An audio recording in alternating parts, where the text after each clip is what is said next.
Boa noite, irmãs e irmãos, que possamos, nesta oportunidade, estarmos abertos para mais uma reflexão. O tema da noite de hoje será Reforma Íntima na Prática. Para iniciar o nosso encontro, eu lerei a mensagem intitulada Escola de Casimiro Cunha. Fita o mundo em derredor, e a vida que te bendiz. Soma as bênçãos que te cercam, não te digas infeliz.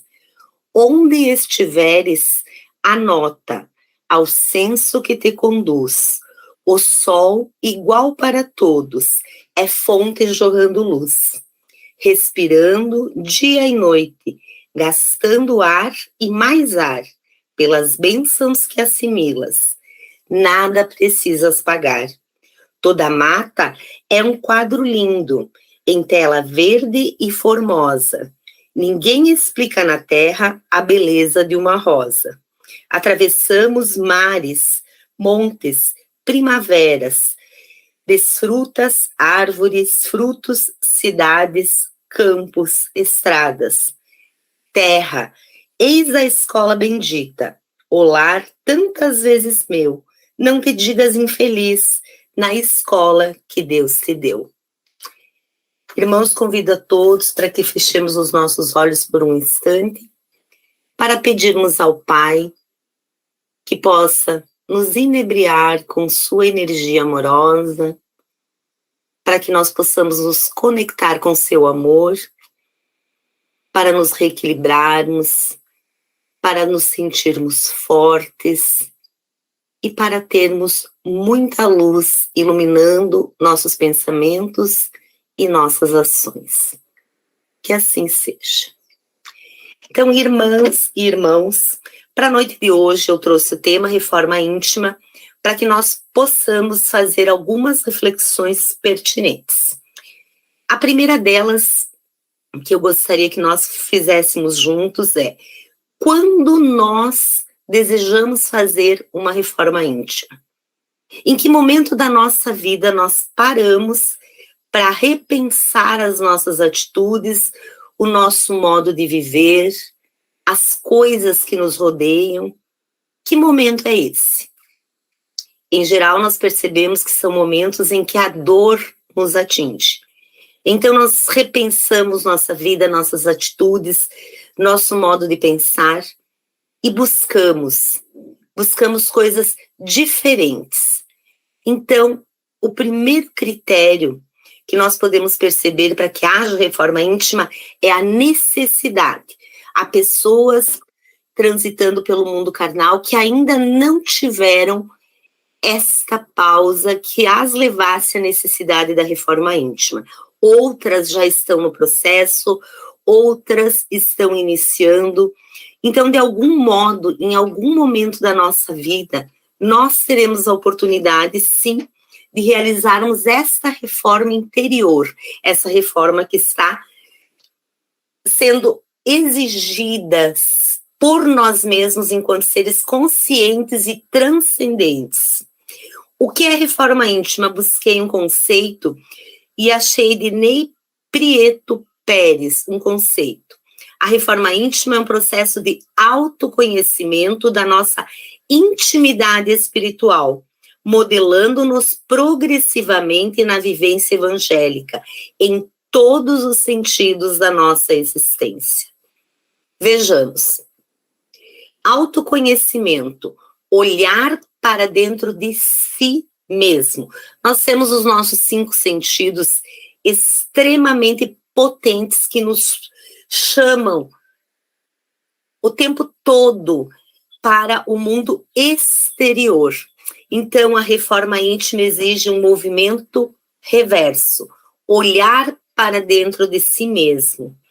E é um processo que exige que nós nos desliguemos de forma mais intensa daquilo que nos rodeia materialmente e que nós possamos nos conectar com aquilo que existe no nosso íntimo, no nosso eu espiritual, que é o eu que guia o eu material, mas que muitas vezes está sufocado, está sem ser percebido devido ao excesso de coisas materiais que o mundo nos oferece. Hoje nós temos, e todos nós nos envolvemos com as redes sociais, com atividades do trabalho, com atividades sociais, enfim, nós vivemos muito para o exterior e nós podemos perceber que a maioria de nós e a maioria das nossas atitudes, ela busca aplauso, notoriedade, visibilidade.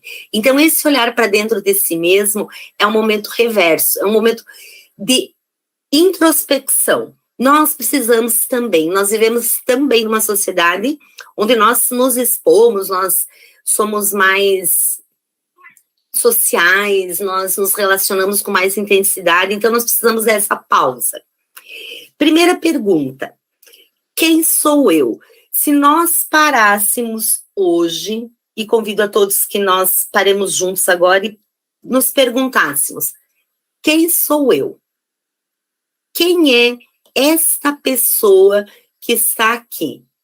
Se nós nos olharmos no espelho, nós veremos refletir a nossa imagem, e essa pergunta, ela vai ser ampliada para o transcendente, porque os nossos olhos, que são a janela da nossa alma, eles vão buscar uma resposta, eles vão buscar uma identidade que transcende o corpo físico, que é essa identidade que nós, na presente encarnação, estamos construindo, mas que ela precede o corpo físico, porque somos espíritos imortais. Então, nós precisamos buscar esse quem sou eu que transcende, que é um eu que já vem de longas existências, que está desta forma hoje, nesta personalidade, mas que prosseguirá em outras personalidades, em outros ambientes, em outras dimensões. Lá no Livro dos Espíritos, Kardec questiona: qual o meio prático mais eficaz que tem o homem de se melhorar nessa vida e de resistir à atração do mal? E os Espíritos respondem: um sábio da antiguidade Volo disse: conhece-te a ti mesmo. Para que nós nos conheçamos, precisa haver silêncio, precisa haver introspecção, precisa haver solitude, estarmos sozinhos conosco mesmos. O barulho que nos atrai, ele tira essa oportunidade. Não devemos viver isolados da sociedade, distantes de toda a realidade, no entanto, temos que ter momentos de introspecção, de solitude, para que nós possamos fazer esse trajeto interior, para que nós possamos nos conhecer. Tracei para que nós possamos refletir algumas ideias, um pequeno roteiro, para que nós possamos refletir e ampliar esse entendimento, então, sobre a reforma íntima. Para que nós possamos nos conhecer, nós precisamos identificar nossas necessidades materiais e espirituais.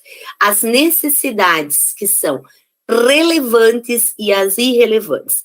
Nem tudo de que nós dispomos no mundo material é imprescindível. Por vezes, nós nos apegamos a necessidades que estão mais ligadas ao nosso orgulho e à nossa vaidade do que realmente a nossa necessidade.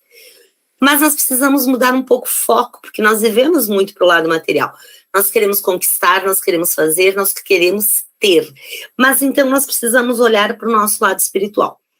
Se nos encontramos desta forma hoje, quais as necessidades espirituais que eu tenho, das quais eu prescindo para evoluir? Quando eu paro e faço uma pausa e penso na minha vida como sendo algo que na matéria é efêmero, quais são as coisas espirituais que eu preciso desenvolver, que eu quero desenvolver, para que lá na pátria espiritual eu possa chegar de uma maneira melhor, uma maneira mais evoluída, um pouco mais polida, para que eu possa prosseguir evoluindo.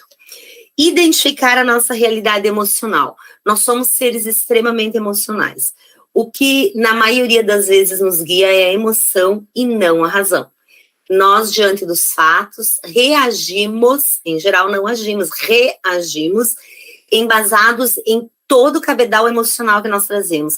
E esse cabedal mais imediato, mais próximo, é o cabedal que vem lá da infância. Então, nós temos arquivos emocionais lá desde a gestação da nossa mãe até o dia de hoje, que nos fazem reagir diante de fatos. É muito fácil perceber nas atitudes, quando nós somos bons observadores das pessoas, quais são as marcas emocionais que essa pessoa traz quando ela, diante de um fato, reage. Porque nós somos movidos pela emoção. Então, nós precisamos perceber como que é a nossa atitude emocional. Nós somos equilibrados, nós somos desequilibrados. Quais são as feridinhas lá da minha infância, da minha juventude, que estão pedindo um momento, um olhar mais atento para que possa se curar?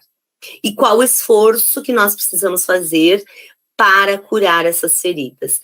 Para que nós possamos nos tornar adultos de fato. Nós reagimos como crianças. O adulto, no conceito, ele deveria agir, não apenas reagir. Então, agir exige pensar, exige raciocínio, exige entendimento intelectual também. Identificar as nossas aspirações. Aspirações são sonhos e desejos. Quando uma pessoa não sonha e não deseja, ela fica estagnada, ela não consegue vislumbrar o futuro. Então, nós precisamos vislumbrar o nosso futuro olhando também para o material, porque nós precisamos crescer, olhando para o nosso intelectual também, nós precisamos evoluir, é necessário, nós precisamos ser mais inteligentes, nós precisamos ser mais sábios, mas nós precisamos evoluir também como espíritos, desenvolvendo virtudes. Que são virtudes? São aquelas coisas que nos dão força, que são a nossa fortaleza para que nós possamos conviver com os outros, para que nós possamos nos expressar de uma forma mais consciente, amorosa e que está voltada para o bem, para o bom e para o belo. Identificar as nossas reações diante das ocorrências do cotidiano, que foi isso que anteriormente falei, porque a reação, ela claramente define quem nós somos, como nós estamos, não quem nós somos de fato, mas como nós estamos nesse momento. Ser é um processo contínuo. Nós nunca podemos estagnar no ser, mesmo que nós não optemos pela evolução consciente, porque a vida vai nos trazer momentos que nos vão impelir ao movimento de modificação. Então, nós não somos algo estagnado. Nós estamos de determinada forma e nós somos impelidos a evoluir de qualquer forma. É da lei de Deus que a evolução ocorra. É da lei de Deus que a transformação necessária aconteça. Porque quando Jesus diz, nenhum dos meus filhos se perderá, ele quer dizer que nós, as suas ovelhas, no sentido de infantis e que necessitam ainda de um guia, precisamos chegar ao patamar para o qual Deus nos programou, que é a perfeição. Programou não, que Deus nos criou. Ele criou seres com livre-arbítrio, com capacidades que são extremamente importantes para que ele possa, com instrumentação mesmo, para que ele possa evoluir. O autodescobrimento é também um processo de parto, impondo a coragem para que o acontecimento vá nos libertar. Joana de Angelis. Vejam, é um parto no sentido de que nós precisamos, desse ponto em que estamos, reconstruir, destruir neste momento é algo importante. Quando nós pensamos na reforma de uma casa, ela é algo trabalhoso, é algo que demanda tempo, dedicação e escolha de bons materiais. E ela trará destruição. Nós vamos olhar um cômodo da casa. Esse cômodo está com uma parede atrapalhando, eu preciso ampliar esse cômodo, eu preciso colocar uma janela, então eu vou quebrar uma parede, eu vou tirar uma porta, eu vou ter que destruir para reconstruir. Então, essa destruição das coisas, dos vícios e paixões que nós temos, é uma coisa extremamente necessária para que nós possamos dar um passo para frente e seguir em frente. Quando nós fazemos uma reforma, nós partimos de um ponto, nós temos o vislumbre de outro ponto, nós precisamos ter isso claro, o que eu quero com isso, quais as coisas que eu vou melhorar, para que eu possa partir para a prática, então, efetivamente realizar as transformações que eu desejo. Então, as necessidades. Nós somos seres que não somos apenas, não temos apenas um lado, nós somos seres espirituais, nós somos seres emocionais, nós somos seres intelectuais, nós somos seres materiais, nós temos necessidades biológicas, então nós temos que lidar o tempo inteiro com todas as nossas necessidades, com todas as coisas que estão dentro e fora de nós. Qual é o meu ponto de partida? Se nós falamos de uma reforma íntima, ela significa que é dentro de mim mesmo, mas ela vai se refletir de qualquer maneira no exterior, porque quando penso nessa vida material que ela nos chama, que ela nos exige, eu penso que nós precisamos estar vivendo o presente e fazendo essa transformação íntima para que ela alcance a minha atitude materialmente. Se eu vou desenvolver, por exemplo, a minha bondade, eu não posso me isolar do mundo e ser boa dentro da minha casa, sozinha, ou com um animalzinho de estimação. Essa bondade que eu busco uma virtude que ela tem que chegar até o outro. Eu tenho que levar essa bondade até o meu irmão, o meu vizinho, o meu familiar, o meu colega de trabalho, a pessoa com quem eu convivo socialmente. Então, a vida material é esse desafio de, ao mesmo tempo que eu estou buscando transformar o meu interior, eu estou praticando com o outro. E não há outra forma de iniciar uma reforma que não seja pela prática. A honestidade que nós precisamos ter conosco mesmos, porque nós não estamos falando de ninguém hoje, nós não estamos olhando para o outro, nós estamos olhando para nós mesmos. Nos olhar com a capacidade de aceitar aquilo que vemos em nós. Temos muitos defeitos, todos nós, e nós temos que aceitar a si mesmo é um primeiro passo muito importante, porque a reforma íntima, ela não quer que nós fiquemos no âmbito da culpa. A culpa é uma coisa desnecessária. A culpa é algo que momentaneamente pode passar na nossa cabeça, mas tem que ser deixado de lado. Culpa não nos propele ao crescimento, mas sim a vitimização. Nós não queremos parar nesse ponto. Vitimizar-se é algo muito fácil. Mesmo o espírita, com todo o cabedal de conhecimento que já tem às vezes essa ideia de que sofrer é preciso, porque eu sou assim, a minha vida é assim. Então não é a autocomiseração, o sofrimento, é a libertação. É a opção consciente pelas coisas que eu quero para a minha vida, é a transformação da minha postura diante da vida. A vida entendida como hoje, aqui, agora, ontem e amanhã. E amanhã, onde nós estivermos, que nós estaremos como saímos daqui, nós precisamos ter consciência dos nossos limites, dos nossos defeitos, das nossas problemáticas, para que nós possamos transformá-las. Se eu não sei onde está o encanamento da minha casa, e eu quebro uma parede, eu posso quebrar um cano. Então, eu preciso saber onde estão as coisas, quais são as coisas que eu posso remover, quais são as coisas que eu não posso, até onde eu posso ir, com a delicadeza e a amorosidade, mas com responsabilidade. Lá no Livro dos Espíritos, questão 909. Poderia sempre o homem, pelos seus esforços, vencer as suas más inclinações?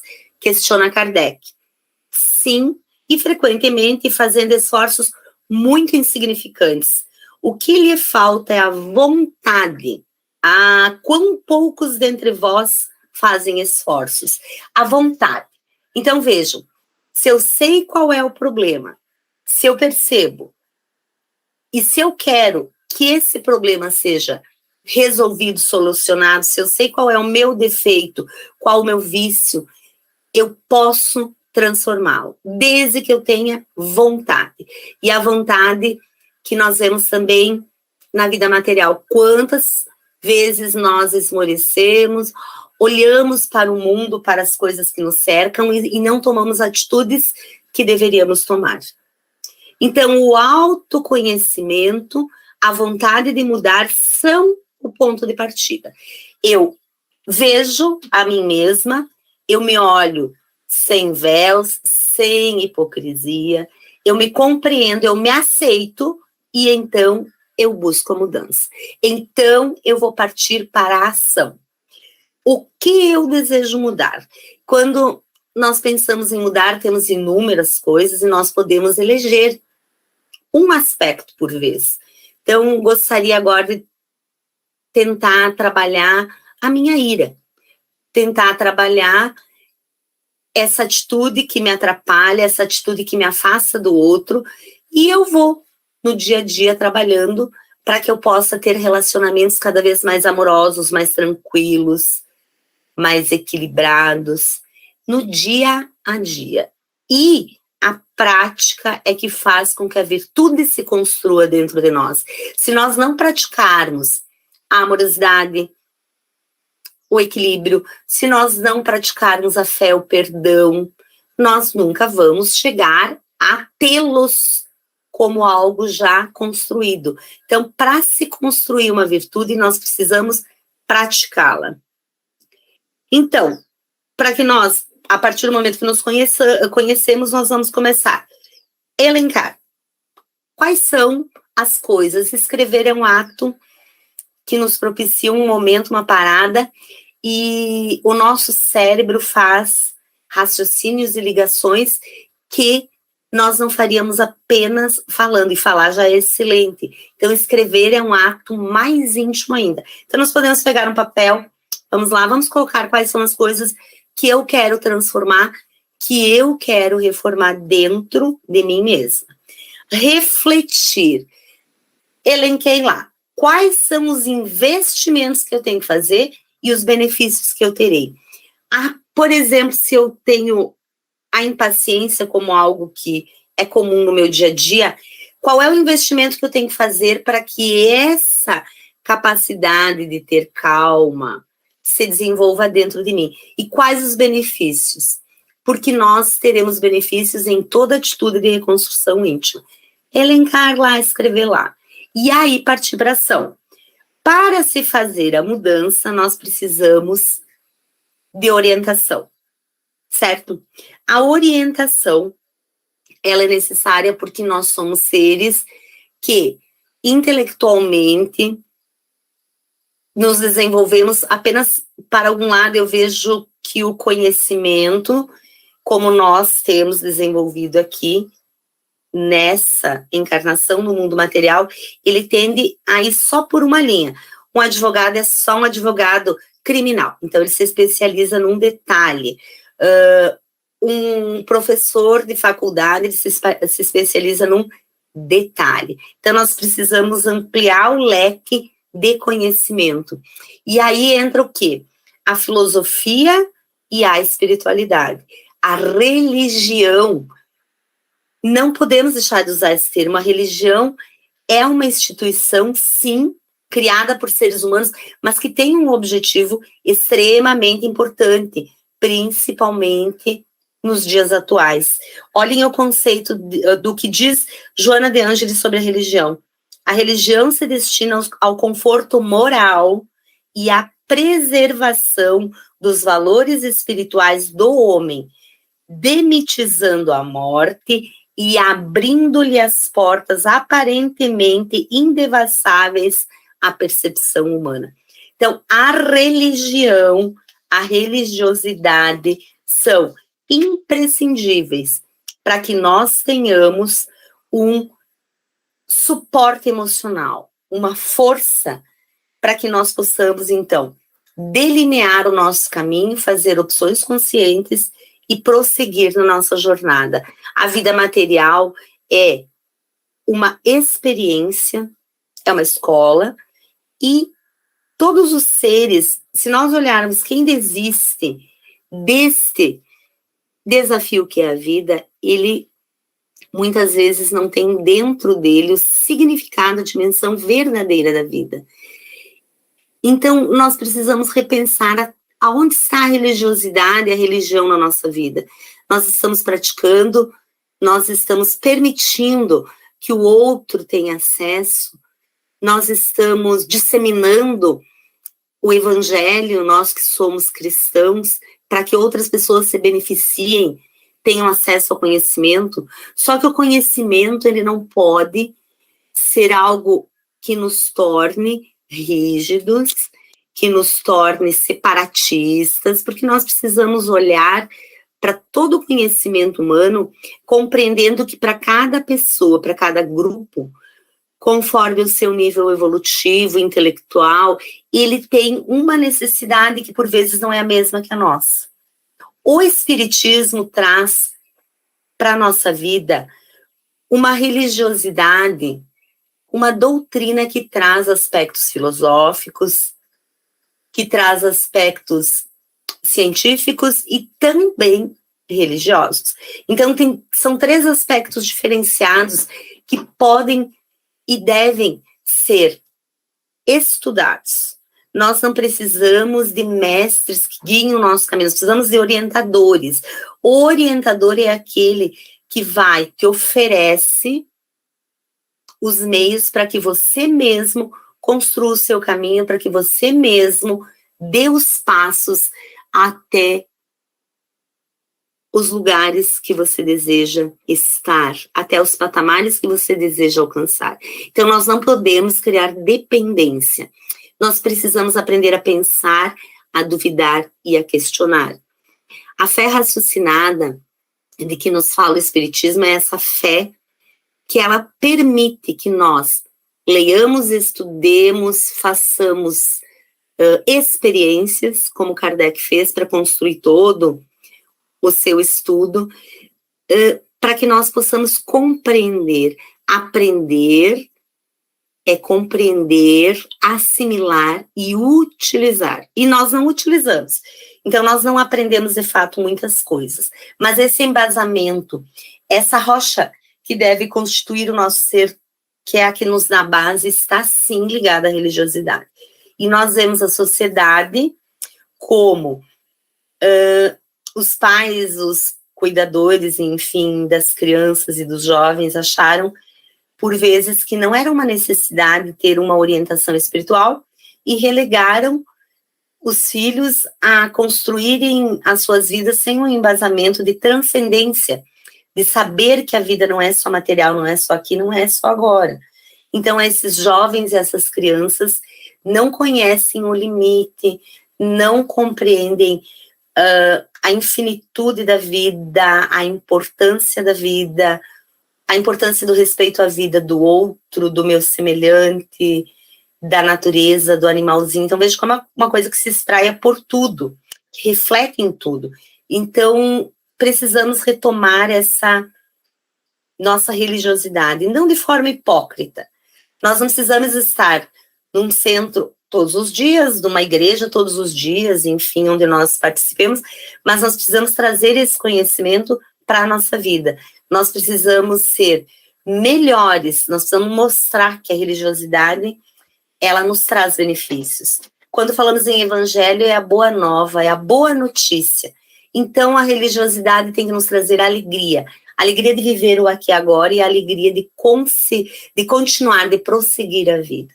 Essa alegria que tem que nos envolver diariamente, de estarmos vivos, de estarmos dispostos, a coragem para enfrentarmos as dificuldades que se apresentam, porque sempre as teremos, a coragem de transformarmos a nós mesmos.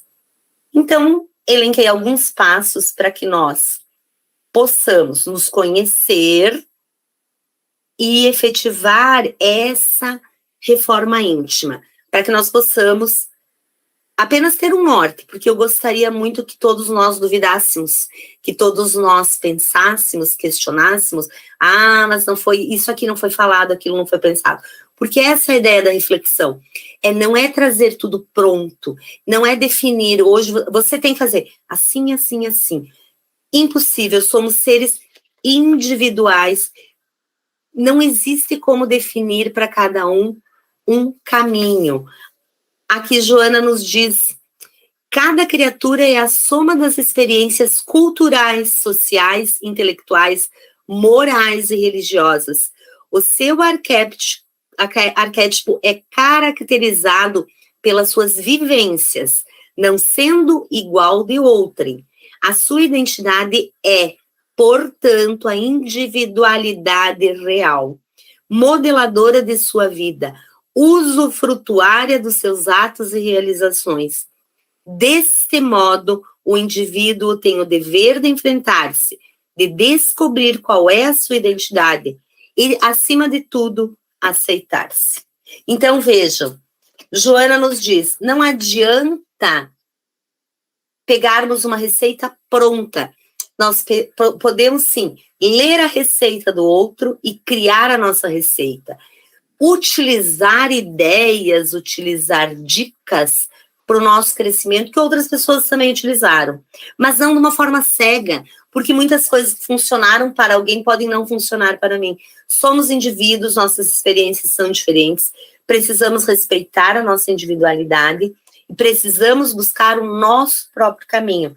De vítimas passivas a seres ativos e responsáveis, porque o conhecimento liberta. Liberta de amarras, de preconceitos, de limitações e de outras pessoas, porque nós não podemos ser dependentes para o nosso crescimento espiritual de alguém que vai estar o tempo inteiro nos guiando. Se a criança precisa sempre de alguém guiando ela, até uma certa idade, onde ela vai utilizar o seu livre-arbítrio e vai tomar as atitudes e fazer aquilo que ela bem decidir. Mas nós, como adultos, precisamos ir largando as mãos que nos seguraram. Então, ficar preso no passado é uma forma de segurar a mão do passado, do pai e da mãe que nós condenamos por inúmeras razões, atitudes deles, para que a gente vá largando essas mãos. Todos que passaram na nossa vida fizeram o melhor que puderam, de acordo com o conhecimento que tinham, da capacidade que tinham. Ponto. A partir daquilo, as coisas que estão no meu interior são responsabilidade minha. Então, nós vamos tomar decisões para que nós possamos transformar. Meditação. Meditar significa silenciar. Não precisa ser uma técnica específica. Você pode meditar com música, em silêncio, pode fazer uma meditação guiada, mas essa interiorização faz com que nós desaceleremos o pensamento e nos conectemos com Deus. O silêncio é uma ponte, é uma porta de conexão com Deus. Oração. A oração é quando nós conversamos com o Criador, não com frases feitas necessariamente, mas de uma forma a nos colocarmos como aquele capaz de ouvir e de sentir. Nós podemos sentir Deus quando nós pedimos um conselho a Ele, quando nós pedimos força, coragem, e que nós confiemos nessa força, que nós confiemos na resposta da oração, porque toda oração tem resposta. Por vezes não a que nós queremos, mas aquela de que nós necessitamos. E esse contato, ele não precisa ser em momentos específicos. Nós podemos estar vivendo um momento de oração e de conexão com Deus, quando cantamos, quando trabalhamos, quando lavamos uma roupa, uma louça, quando ouvimos alguém, porque estar conectado com o bem é estar conectado com Deus, é estar em estado de oração. E é difícil nós nos mantermos nesse estado de equilíbrio. Por isso a importância da oração, para que a gente consiga parar e reconectar. Mudança de hábitos. Se nós sabemos, temos consciência das nossas limitações, daquilo que nos propele aos equívocos que não queremos mais cometer, nós precisamos mudar os nossos hábitos. Selecionar pessoas, lugares e informações. Nós não podemos deixar de ser pessoas que usufruem, por exemplo, do álcool, se nós continuarmos tendo a mesma rede de amigos, porque são amigos ligados ao vício. Então, nós precisamos renovar pessoas que não nos levam, que não nos auxiliam naquilo que nós desejamos de positivo. Lugares. De que forma nós vamos ter uma vida equilibrada, amorosa e pacífica se nós frequentamos lugares barulhentos, onde o vício, onde a decadência moral se instalou. Então, também não combina. E informações. Selecionar. Nós precisamos estar inseridos sim na realidade, mas até que ponto essas coisas negativas que a mídia nos coloca, elas nos fazem mal e nos fazem acreditar no lado obscuro da vida. Até que ponto nós estamos deixando que informações pessimistas, negativas, façam com que nós também sejamos pessimistas e negativos e olhemos a vida de um enfoque extremamente negativo. Então, precisamos buscar coisas positivas. Existe muita coisa boa, muita notícia linda, muita coisa que pode nos preencher de amor, de bondade, de beleza. A beleza, nós precisamos buscar a beleza. A beleza não é só material, é a beleza da palavra, a beleza do olhar, do sorriso, do encontro. Então, beleza no gesto, beleza na cor, tudo pode ser beleza. Porque o encantamento do humano, ele prescinde daquilo que é belo e daquilo que é bom. Porque dentro de nós, Deus semeou a necessidade de nos voltarmos para tudo que é positivo. Então, às vezes, a mídia soterra essa necessidade e nós vamos progredindo com aquela necessidade de buscarmos coisas negativas, e nós sucumbimos. Nós deixamos de olhar a vida com um olhar de beleza e de amorosidade. Nortear os pensamentos, e isso passa por tudo que nós vemos, ouvimos e falamos. Nortear nosso pensamento. Nosso pensamento tem que estar voltado para aquelas virtudes que nós queremos desenvolver, que serão positivas, que nos farão melhores. Então, nos ambientes em que nós já temos força moral para permanecer sem nos contaminar, nós podemos ser a mola que leva para o positivo. Mas quando esse ambiente ainda é mais forte do que a nossa capacidade de resistir, é melhor que nós não estejamos nesse ambiente, para que os nossos pensamentos consigam se manter de uma forma mais equilibrada. Educar os sentimentos. Nós precisamos ser donos de nós mesmos, não que nós conseguiremos de um modo rápido ser esses seres tão equilibrados, tão maduros, mas nós precisamos ir dando passos, nós precisamos praticar. Nosso sentimento tem que ser educado para que ele seja subordinado ao nosso entendimento e à nossa razão, sem ser sufocado. Nós precisamos ter um equilíbrio. Ele tem que ser subordinado à medida de que, se eu sou sentimentalista, eu não estou usando a razão. O meu sentimento tem que ser algo que a minha razão também é capaz de compreender e de explicar. E assumir o nosso livre-arbítrio. Nós somos seres livres para tomar decisões, para ter atitudes, para fazer escolhas. E quando dizem aquelas frases, você é escravo das suas escolhas, é uma realidade, mas é uma realidade passível de mudança. Se até então nós fizemos algumas escolhas que não nos foram benéficas em algum sentido, nós podemos transformá-las. Nós podemos escolher hoje, nós podemos transformar o hoje também. A vida não é uma fatalidade, a dor não é uma fatalidade. Nós precisamos ser felizes, nós precisamos viver com alegria, mesmo tendo desafios. Então, se a dor e o sofrimento nos visitam, é porque nós precisamos da dor e do sofrimento momentaneamente para que nós tenhamos o impulso da transformação e da mudança. E que nós tomemos as rédeas da nossa vida, do nosso caminho, do nosso desejo de mudança e de crescimento espiritual. Para que nós possamos encerrar essa conversa, eu gostaria que nós pudéssemos refletir hoje, cada um consigo mesmo, olhando nos seus olhos, num exercício de interiorização, quais são os aspectos que nós queremos transformar na nossa vida hoje.